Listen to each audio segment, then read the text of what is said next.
ನಮಸ್ಕಾರ ಎಲ್ಲರಿಗೂ. ನನ್ನ ವ್ಲಾಗ್ಗೆ ನಿಮಗೆಲ್ಲರಿಗೂ ಸ್ವಾಗತ.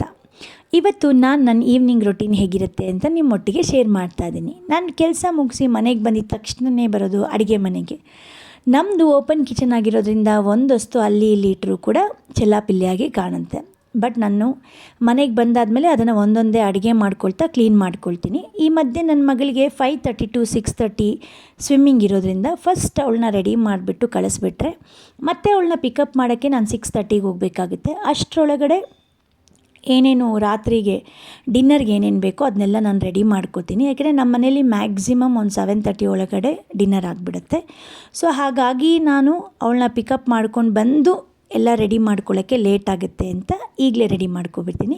ಇಲ್ಲಿ ನನ್ನ ಹಸ್ಬೆಂಡ್ ಇವತ್ತು ನನ್ನ ಮಗಳನ್ನ ಡ್ರಾಪ್ ಮಾಡ್ತಿದ್ದಾರೆ, ನನಗೆ ಸ್ವಲ್ಪ ಕೆಲಸ ಇದ್ದಿದ್ದರಿಂದ. ಸೊ ಮೊದಲಿಗೆ ನಾನಿಲ್ಲಿ ಚಪಾತಿ ಹಿಟ್ಟು ಕಲಿಸ್ಕೊಂಡ್ಬಿಡ್ತೀನಿ.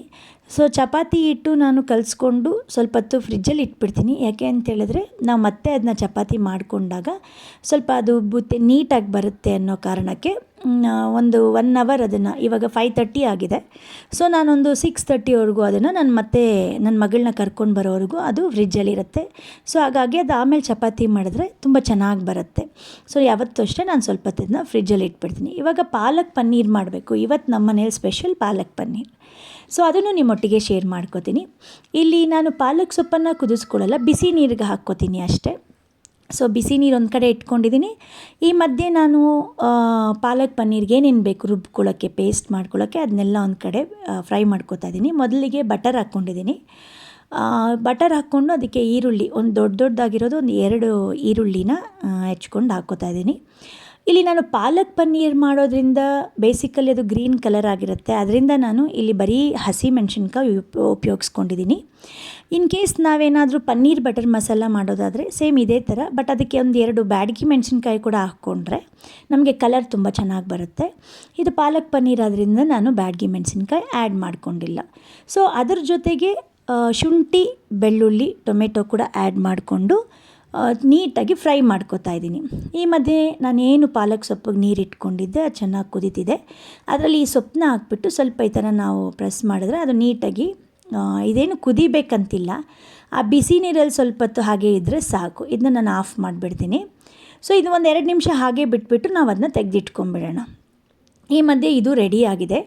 ಇವಾಗ ನಾನು ಪಾಲಕ್ ಸೊಪ್ಪು ಮತ್ತು ಈರುಳ್ಳಿ ಎಲ್ಲ ಏನು ಫ್ರೈ ಮಾಡ್ಕೊಂಡಿದ್ದೆ ಸ್ವಲ್ಪ ತಣ್ಣಗಾಗಕ್ಕೆ ಬಿಟ್ಬಿಟ್ಟಿದ್ದೆ. ಸೊ ಇವಾಗ ಅದನ್ನು ನಾನು ಪೇಸ್ಟ್ ಮಾಡ್ಕೋತಾ ಇದ್ದೀನಿ. ಇದನ್ನ ಫೈನ್ ಪೇಸ್ಟ್ ಮಾಡ್ಕೊಳ್ಳೋಣ.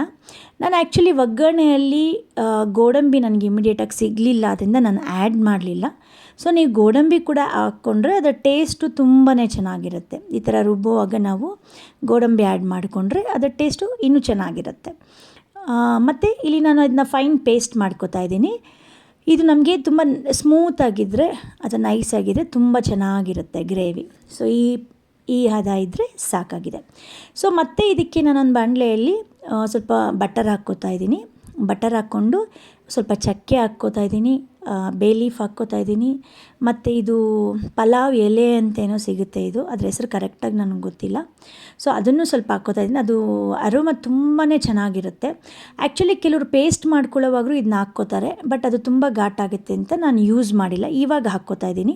ಸೊ ಇದ್ರ ಜೊತೆಗೆ 1-2 ಈರುಳ್ಳಿನ ನಾನು ಕಟ್ ಮಾಡಿ ಇಟ್ಕೊಂಡಿದ್ದೆ, ಅದನ್ನು ಈ ಒಗ್ಗರಣೆಯಲ್ಲಿ ಸೇರಿಸಿ ಫ್ರೈ ಮಾಡ್ಕೋತಾ ಇದ್ದೀನಿ.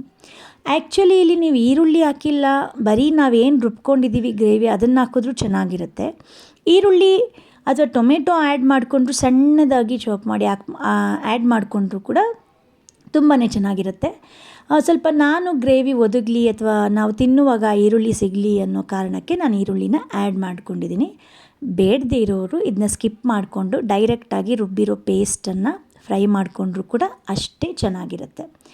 ಸೊ ಈ ಮಧ್ಯೆ ಇದು ಫ್ರೈ ಆಗಿದೆ ನೋಡಿ, ಕಲರ್ ಸ್ವಲ್ಪ ಚೇಂಜ್ ಆಗಿದೆ. ಇದಕ್ಕೆ ನಾನು ನಾವು ಫೈನಾಗಿ ಪೇಸ್ಟ್ ಮಾಡಿ ಇಟ್ಕೊಂಡಿದ್ದೀವಿ ಪಾಲಕ್ ಸೊಪ್ಪು ಮತ್ತು ಮಿಕ್ಕಿದ ಇಂಗ್ರೀಡಿಯೆಂಟ್ಸು, ಅದನ್ನೆಲ್ಲನೂ ಇದಕ್ಕೆ ಆ್ಯಡ್ ಮಾಡ್ಕೋತಾ ಇದ್ದೀನಿ. ಆ್ಯಡ್ ಮಾಡ್ಕೊಂಡ್ಮೇಲೆ ಸ್ವಲ್ಪ ಅದು ಫ್ರೈ ಆಗಲಿ, ನೀಟಾಗಿ ಕುದೀಲಿ ಸ್ವಲ್ಪ. ಅದಕ್ಕೆ ನಾವು ನೀರು ಕೂಡ ಎಷ್ಟು ಬೇಕೋ ಅಷ್ಟು ಆ್ಯಡ್ ಮಾಡ್ಕೊಳ್ಳೋಣ. ನೀರನ್ನು ಸ್ವಲ್ಪ ಜಾಸ್ತಿನೇ ಹಾಕ್ಕೋಬೋದು, ಯಾಕೆ ಅಂದರೆ ಕೊನೆಯದಾಗಿ ನಾನು ಕ್ರೀಮನ್ನು ಆ್ಯಡ್ ಮಾಡೋದ್ರಿಂದ ಅದು ಗಟ್ಟಿಯಾಗುತ್ತೆ. ಸೊ ಇವಾಗ ನಾವು ಕುದಿಯೋಕ್ಕೆ ಎಷ್ಟು ಬೇಕೋ ಅಷ್ಟು ನೀರನ್ನು ಹಾಕ್ಕೊಂಡಿದ್ದೀನಿ. ಇದು ನೀಟಾಗಿ ಕುದೀತಿದೆ. ಸೊ ನಾನು ಪನ್ನೀರನ್ನು ಆ್ಯಡ್ ಮಾಡ್ಕೋತಾ ಇದ್ದೀನಿ. ಯೂಶ್ವಲಿ ನಾನು ಪನ್ನೀರನ್ನು ಫ್ರೈ ಮಾಡಿ ಹಾಕ್ಕೊಳ್ಳೋದಿಲ್ಲ, ಹಾಗೆ ಹಾಕ್ಕೋತೀನಿ. ಅದೊಂಥರ ಅದ್ರ ಫ್ಲೇವರ್ ಹಾಗೇ ಚೆನ್ನಾಗಿರುತ್ತೆ ಅನ್ನೋ ಕಾರಣಕ್ಕೆ ನಮ್ಮ ಮನೇಲಿ ಎಲ್ರಿಗೂ ಹಾಗೆ ಇಷ್ಟ. ಫ್ರೈ ಮಾಡಲ್ಲ ನಾನು, ಡೈರೆಕ್ಟಾಗಿ ಹಾಗೆ ಯೂಸ್ ಮಾಡ್ತೀನಿ. ಸೊ ಇದೆಲ್ಲ ಆಯಿತು, ಎಲ್ಲ ಕುದ್ದಾಗಿದೆ, ಟೇಸ್ಟ್ ಎಲ್ಲ ಚೆನ್ನಾಗಿದೆ. ಈ ಹಂತದಲ್ಲಿ ಸ್ವಲ್ಪ ಟೇಸ್ಟ್ ನೋಡಿ ನಾವು ಏನಾದರೂ ಸಾಲಿಲ್ಲ ಅಂದರೆ ಹಾಕ್ಕೋಬೋದು. ಸೊ ಇದ್ರ ಮಧ್ಯೆ ನಾನು ಕೊನೆಯದಾಗಿ ಕ್ರೀಮನ್ನು ಆ್ಯಡ್ ಮಾಡ್ತಾಯಿದ್ದೀನಿ. ನೀವೇನಾದರೂ ಗೋಡಂಬಿ ಜಾಸ್ತಿ ಯೂಸ್ ಮಾಡಿದ್ರೆ ಕ್ರೀಮ್ ಹಾಕ್ಕೊಂಡಿಲ್ಲ ಅಂದರೂ ಕೂಡ ಅದರ ಟೆಕ್ಸ್ಚರ್ ಚೆನ್ನಾಗಿರುತ್ತೆ. ಸೊ ಇದನ್ನು ಕ್ರೀಮೆಲ್ಲ ಹಾಕ್ಕೊಂಡು ಪನ್ನೀರ್ ಬಟರ್ ಮಸಾಲ ರೆಡಿ ಆಯಿತು. ನಾನು ಹೇಳಿದ್ನೆಲ್ಲ ಕ್ಲೀನಿಂಗ್ ಪ್ರೋಸೆಸ್ ಮಧ್ಯದಲ್ಲೇ ಮಾಡ್ಕೋತಾ ಇದ್ದೆ. ಸೊ ಇವಾಗ ನಾನು ಅಡುಗೆ ಮನೆ ಎಲ್ಲ ಕ್ಲೀನಾಗಿದೆ. ನನಗೆ ಅಡುಗೆ ಮಾಡೋಕ್ಕೆ ಮುಂಚೆ, ಅಡುಗೆ ಮಾಡಿದಾದ್ಮೇಲೆ ಯಾವಾಗಲೂ ಈ ಥರ ನೀಟಾಗಿದ್ದರೆ ತುಂಬಾ ಇಷ್ಟ. ಇವಾಗ ನಾನು ಹಸ್ಬೆಂಡು ನನ್ನ ಮಗಳನ್ನ ಪಿಕ್ ಮಾಡ್ಕೊಳಕ್ಕೆ ಹೋಗ್ತಾಯಿದ್ದೀವಿ ಸ್ವಿಮ್ಮಿಂಗ್ಗೆ. ಸೊ ಅಲ್ಲೋಗಿ ನನ್ನ ಮಗಳನ್ನ ಕರ್ಕೊಂಡು, ಆ್ಯಕ್ಚುಲಿ ನನ್ನ ಮಗಳು ಇವಾಗ ತುಂಬ ಚೆನ್ನಾಗೇ ಕಲ್ತಿದ್ದಾಳೆ. ಆಲ್ಮೋಸ್ಟ್ 3 ಮಂತ್ಸ್ ಆಗ್ತಾ ಬಂದಿದೆ. ಆ್ಯಕ್ಚುಲಿ ಈ ಬ್ಯಾಚ್ ಬಂದುಬಿಟ್ಟು ಅಡ್ವಾನ್ಸ್ಡು, ಪ್ರೀವಿಯಸ್ ಬ್ಯಾಚ್ ಹಾಕಿದ್ದು ಬಂದುಬಿಟ್ಟು ಬೇಸಿಕ್. ಸೊ ಇದರಲ್ಲಿ ತುಂಬ ಚೆನ್ನಾಗೇ ಮಾಡ್ತಿದ್ದಾಳೆ. ಅವಳನ್ನೂ ಕರ್ಕೊಂಡು ನಾವು ದೇವಸ್ಥಾನಕ್ಕೆ ಹೋದ್ವಿ. ಆ್ಯಸ್ ಯೂಶ್ವಲ್ ಅದು ನಂದು ರೊಟೀನ್, ಯಾವಾಗಲೂ ಅಷ್ಟೇ. ತುಂಬ ಕೆಲಸ ಇದೆ ಅನ್ನೋ ಕಾರಣ ಬಿಟ್ಟರೆ ಯಾವಾಗಲೂ ನಾನು ಪ್ರತಿದಿನ ದೇವಸ್ಥಾನಕ್ಕೆ ಹೋಗ್ತೀನಿ. ಸೊ ಹಾಗೆ ದೇವಸ್ಥಾನಕ್ಕೆ ಹೋದ್ವಿ, ದೇವ್ರ ದರ್ಶನ ಮಾಡ್ಕೊಂಡ್ವಿ, ಸ್ವಲ್ಪ ಹೊತ್ತು ಆರಾಮಾಗಿ ಕೂತ್ಕೊಂಡ್ವಿ. ಸೊ ಎಲ್ಲ ದೇವರು ಇದೆ ಇಲ್ಲಿ ಆಲ್ಮೋಸ್ಟು. ಎಲ್ಲನೂ ನೀಟಾಗಿ ಕೂತ್ಕೊಂಡು ಸ್ವಲ್ಪ ಹೊತ್ತು ನಾನು ನನ್ನ ಹಸ್ಬೆಂಡ್ ಬೆಳಗ್ಗಿಂದ ಸಿಕ್ಕಿರೋದಿಲ್ಲ ಅಲ್ವಾ, ಸ್ವಲ್ಪ ಹೊತ್ತು ಆರಾಮಾಗಿ ಕೂತ್ಕೊಂಡು ಮಾತಾಡಿಕೊಂಡು ನಾನು ಬೆಳಗ್ಗೆ ಬೇಗ ಪೂಜೆ ಮಾಡೋದ್ರಿಂದ ನನಗೆ ಅಷ್ಟೊತ್ತಿಗೆ ಹೂವೆಲ್ಲ ಸಿಗೋದಿಲ್ಲ. ಸೊ ಅದಕ್ಕೆ ನನಗೇನೇನು ಬೇಕು, ಹೂವು, ಗರಿಕೆ ಅದನ್ನೆಲ್ಲ ನಾನು ತೊಗೊಂಡು ಆವಾಗಲೇ ರೆಡಿ ಮಾಡಿ ಇಟ್ಕೊಂಡ್ಬಿಟ್ರೆ ಬೆಳಗ್ಗೆ ಹೊತ್ತು ನನಗೆ ಪೂಜೆ ಮಾಡೋದಕ್ಕೆ ಈಸಿ ಆಗುತ್ತೆ. ಸೊ ಅದನ್ನೆಲ್ಲ ನಾನು ತೊಗೊಂಡು ಬರ್ತಾಯಿದ್ದೀನಿ. ಸೊ ನಮಗೆ ಈ ಏರಿಯಲ್ಲಿ ತುಂಬ ಚೆನ್ನಾಗೇ ಹೂ ಸಿಗುತ್ತೆ ಇಷ್ಟೊತ್ತಲ್ಲಿ. ಸ್ಪೆಷಲಿ ಒಂದು 6:30 7 o'clock ತುಂಬ ಫ್ರೆಶ್ ಆಗಿರೋ ಹೂ ಸಿಗುತ್ತೆ. ಮನೆಗೆ ಬಂದು ಮತ್ತೆ ಬೇಗ ಚಪಾತಿ ಮಾಡಿ ನನ್ನ ಮಗಳಿಗೆ ಕೊಟ್ಟಿದ್ದೀನಿ. ನನ್ನ ಮಗನೂ ಆ್ಯಕ್ಚುಲಿ 4:30 to 6:30 ಕ್ರಿಕೆಟಿಗೆ ಹೋಗ್ತಾನೆ. ಸೊ ಅವ್ನು ಬರೋಷ್ಟರಲ್ಲಿ ನನಗೆ ನಂದು ಡಿನ್ನರ್ ರೆಡಿ ಇರಬೇಕು ಅವನಿಗೆ, ಯಾಕೆಂದರೆ ಪಾಪ ಸುಸ್ತಾಗಿರುತ್ತೆ. ಸೊ ಅವ್ನು ಬಂದಿದ್ದ ತಕ್ಷಣ ಈ ಥರ ಸರ್ವ್ ಮಾಡಿಬಿಟ್ರೆ ಅವನಿಗೆ ಖುಷಿ ಆಗುತ್ತೆ. ಸೊ ನನಗೆ ಎಷ್ಟು ಬ್ಯುಸಿ ಆದರೂ ಬೇಗ ಕೆಲಸ ಮಾಡಿದ್ರು ಕೂಡ ಅವ್ನು ಬರೋಷ್ಟರಲ್ಲಿ ನಾನು ಈ ಥರ ರೆಡಿ ಮಾಡಿಬಿಟ್ರೆ ನಾನು ತಿಂದಷ್ಟೇ ಖುಷಿ ಆಗುತ್ತೆ ನನಗೆ. ಸೊ ನೆಕ್ಸ್ಟ್ ನನ್ನ ಹಸ್ಬೆಂಡ್ ವರ್ಕೌಟ್ ಮುಗಿಸಿ ಮನೆಗೆ ಬಂದರು. ಅವ್ರಿಗೆ ಆ್ಯಕ್ಚುಲಿ ಪನ್ನೀರ್ ರೆಸಿಪೀಸ್ ಅಂದರೆ ತುಂಬಾ ಇಷ್ಟ. ಸೊ ಅದಕ್ಕೆ ನಾನು ಮಾಡ್ತಿದ್ದೀನಿ. ಸೊ ಅವರು ಕೂಡ ತುಂಬ ಚೆನ್ನಾಗಿದೆ ಅಂತ ಹೇಳಿದರು. ನನ್ನ ಮಗಳು ಇಲ್ಲಿ ಮಧ್ಯದಲ್ಲಿ ಯಾವುದೋ ಅವ್ರ ಅಜ್ಜಿ ವೇಲ್ ತೊಗೊಂಡು ಸೀರೆ ಬೇರೆ ಉಟ್ಕೊಂಡು ರೆಡಿ ಆಗ್ತಾಯಿದ್ದಾಳೆ. ಅವಳಿಗೆ ಅವ್ರ ಅಜ್ಜಿ ಎಲ್ಲಿ ವೇಲ್ ಹಾಕಲಿ, ಸೀರೆ ಹಾಕಿರಲಿ, ಅದನ್ನ ಉಟ್ಕೊಳ್ಳೋಕ್ಕೆ ತುಂಬಾ ಇಷ್ಟ. ಸೊ ಕೊನೆಯದಾಗಿ ನನ್ನ ಪ್ಲೇಟ್ ಈ ಥರ ರೆಡಿ ಮಾಡ್ಕೊಂಡಿದ್ದೀನಿ. ಆಲ್ಮೋಸ್ಟ್ ಎಲ್ಲರಿಗೂ ನಮ್ಮ ಮನೇಲಿ ಹೀಗೆ ಕೊಡ್ತೀನಿ. ತರಕಾರಿ ಸ್ವಲ್ಪ ಇರುತ್ತೆ, ಚಪಾತಿ ಇರುತ್ತೆ, ಗ್ರೇವಿ ಇರುತ್ತೆ ಹಾಗೆ. ಸೊ ಇಷ್ಟೆಲ್ಲ ನಾವು ತಿಂದಮೇಲೆ ಡಿನ್ನರ್ ಒಳ್ಳೆ ಪಾಲಕ್ ಪನ್ನೀರ್ ಮತ್ತು ಚಪಾತಿ ತಿಂದಮೇಲೆ ಒಂದು ಒಳ್ಳೆ ಸ್ಟ್ರಾಂಗ್ ಕಾಫಿ ಇಲ್ಲ ಅಂದರೆ ಹೇಗೆ? ಅದರಲ್ಲೂ ನಮ್ಮ ಮನೇಲಿ ಎಲ್ಲರೂ ಕಾಫಿ ಪ್ರಿಯರು. ಸೊ ಅದಾಗಿ ಒಂದೊಳ್ಳೆ ಸ್ಟ್ರಾಂಗ್ ಕಾಫಿನ ರೆಡಿ ಮಾಡ್ತಾಯಿದ್ದೀನಿ. ನಾನು ಕಾಫಿ ಮಾಡೋವಾಗ ಯಾವಾಗಲೂ ಡಿಕಾಕ್ಷನ್ ಹಾಕಿದ್ಮೇಲೆ ನಾನು ಹಾಲನ್ನ ಬಿಸಿ ಮಾಡೋದಕ್ಕೆ ಹೋಗೋದಿಲ್ಲ. ಫಸ್ಟೇ ಹಾಲನ್ನ ಬಿಸಿ ಮಾಡಿ ಸಕ್ಕರೆ ಹಾಕ್ಕೊಂಬಿಡ್ತೀನಿ. ಅದಾದಮೇಲೆ ಡಿಕಾಕ್ಷನ್ ಹಾಕ್ತೀನಿ, ಮತ್ತು ಅದನ್ನ ನಾನು ಬಿಸಿ ಮಾಡೋದಿಲ್ಲ. ಆವಾಗ ಕಾಫಿ ತುಂಬ ಚೆನ್ನಾಗಿರುತ್ತೆ. ನಮ್ಮ ಮನೆ ಫಿಲ್ಟರ್ ಕಾಫಿ ರೆಡಿ ಆಯಿತು.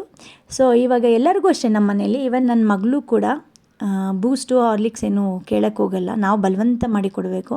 ಆದರೆ ಕಾಫಿ ಆದರೆ ಮಾತ್ರ ಅವಳೇ ಕುಡಿತಾಳೆ, ನನಗೂ ಬೇಕು ಅಂತ. ಸೊ ಹಾಗಾಗಿ 1 ಟೈಮ್ ನಾನು ಎಲ್ಲರಿಗೂ ಕಾಫಿ ಕೊಡ್ತೀನಿ. ಸೊ ಮಿಕ್ಕಿದ ಟೈಮ್ ಮಾರ್ನಿಂಗ್ ಎಲ್ಲನೂ ನಾವು ಬ್ಲ್ಯಾಕ್ ಕಾಫಿ ಕುಡಿತೀವಿ.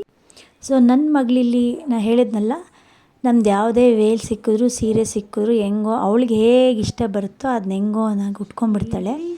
ಮತ್ತು ನಾನು ಅವ್ರ ಅಜ್ಜಿನೋ ಯಾರೋ ಒಂದು ಹಾಡು ಹೇಳ್ತಾಯಿದ್ರೆ ಈ ಥರ ಏನೋ ಅವಳಿಗೆ ತೋಚಿದ್ದು ಡ್ಯಾನ್ಸ್ ಮಾಡ್ಕೋತಾಳೆ. ಸೊ ನಾವು ಎಲ್ಲ ಡಿನ್ನರ್ ಆದಮೇಲೆ ನನಗೆ ಈ ಥರ ನನ್ನ ಮಗಳು ಮಾಡ್ತಿದ್ರೆ ಅದೇ ನನಗೊಂದು ಖುಷಿ. ನಾನು ಯೂಶ್ವಲಿ ಹಾಡು ಹೇಳ್ತೀನಿ, ಯಾವುದೋ ಒಂದು ಹಾಡು, ಅವಳು ಅದಕ್ಕೆ ಡ್ಯಾನ್ಸ್ ಮಾಡ್ತಾ ಇರ್ತಾಳೆ. ಮತ್ತು ಅವಳು ಡ್ಯಾನ್ಸ್ ಮಾಡೋವಾಗ ಎಲ್ಲರೂ ಅವಳನ್ನೇ ನೋಡಬೇಕು, ಇಲ್ಲ ಎಲ್ರಿಗೂ ಒಂದು ಕಡೆಯಿಂದ ಬೈಕೊಂಡು ಬರ್ತಾಳೆ. ಎಲ್ಲರೂ ಅವಳ ಮೇಲೇ ಕಾನ್ಸಂಟ್ರೇಟ್ ಮಾಡಬೇಕು. ಅದು ಹೇಗೇ ಇದ್ದರೂ ನಾವು ಚೆನ್ನಾಗಿದೆ ಅಂತಲೇ ಫೀಡ್ಬ್ಯಾಕ್ ಕೊಡಬೇಕು. ಇಲ್ಲ ಅಂತೇಳಿದರೆ ಅವತ್ತು ನಮಗೇನೋ ಗ್ರಾಚಾರ ಇದೆ ನೆಕ್ಸ್ಟು ಅಂತ ಅರ್ಥ. ಸೊ ಹಾಗಾಗಿ ಅವಳು ಎಂಟರ್ಟೈನ್ ಮಾಡ್ತಾಳೆ, ನಾವು ಅದನ್ನು ಖುಷಿಯಿಂದ ಎಂಜಾಯ್ ಮಾಡ್ತೀವಿ. ಇದು ನನ್ನ ಈವ್ನಿಂಗ್ ರೊಟೀನ್. ನಾವೆಷ್ಟೇ ಕೆಲಸ ಇದ್ದರೂ, ಆಚೆ ಕೆಲಸ ಮಾಡ್ಕೊಂಡು ಬಂದಿದ್ದರೂ, ನಮ್ಮ ಫ್ಯಾಮ್ಲಿ ಅಂತ ಬಂದಾಗ ನಮ್ಮ ಪ್ರಿಯಾರಿಟಿ ಆಗುತ್ತೆ. ಪ್ರತಿಯೊಂದು ಕೆಲಸದಲ್ಲೂ ಒಂದು ಜವಾಬ್ದಾರಿ ಇರುತ್ತೆ, ಪ್ರೀತಿ ಇರುತ್ತೆ, ಖುಷಿ ಇರುತ್ತೆ, ಸಂತೋಷ ಇರುತ್ತೆ. ಇಷ್ಟಪಟ್ಟು ಮಾಡೋ ಯಾವ ಕೆಲಸನೂ ಯಾವತ್ತೂ ನಮಗೆ ಕಷ್ಟ ಆಗೋದಿಲ್ಲ ಅಲ್ವಾ? ನಿಮಗೆ ಈ ವ್ಲಾಗ್ ಇಷ್ಟ ಆಗಿದ್ದರೆ ಶೇರ್ ಮಾಡಿ, ಸಬ್ಸ್ಕ್ರೈಬ್ ಮಾಡಿ, ಲೈಕ್ ಮಾಡಿ. Thank you. ಬಾಯ್.